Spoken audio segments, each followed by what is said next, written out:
بسم اللہ الرحمن الرحیم۔ بسم اللہ الرحمن الرحیم۔ حضرت ابو ہریرہ رضی اللہ تعالی عنہ سے روایت ہے کہ ایک آدمی رسول اللہ صلی اللہ علیہ وسلم کے پاس آیا اور عرض کیا کہ یا رسول اللہ، کون سا صدقہ بہت زیادہ ثواب کا حامل ہے؟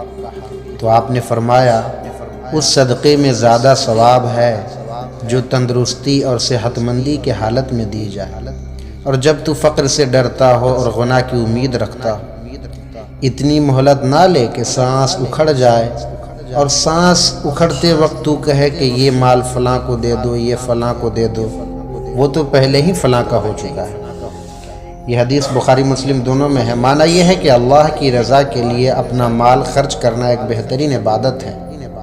قرآن و سنت میں جا بجا انفاق کا حکم ہے، اور بہترین صدقہ وہ ہے اور اس کا اجر ثواب بھی زیادہ ہے جب آدمی تندرستی اور صحت کے ایسے عالم میں ہو جب اس میں مال کی طبعی خواہش اور فطری میلان موجود ہو، اسے فقر کا اندیشہ ہو اور تونگری کا آرزو مند ہو۔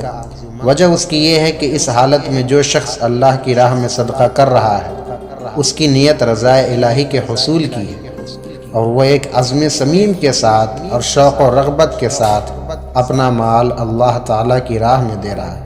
لیکن اگر اس شخص کی بیماری یا عمر کی زیادتی سے مال و دولت کی رغبت ہی دم توڑ گئی، اور اب وہ یہ سمجھ رہا ہے کہ یہ تو اب جانے ہی والا ہے، چلو کچھ راہ خدا میں بھی دے دو، صاف ظاہر ہے کہ اس کا اجر اور ثواب کم ہوگا۔ آدمی کو چاہیے کہ ہر حال میں اللہ کی راہ میں صدقہ و خیرات کرتے رہے۔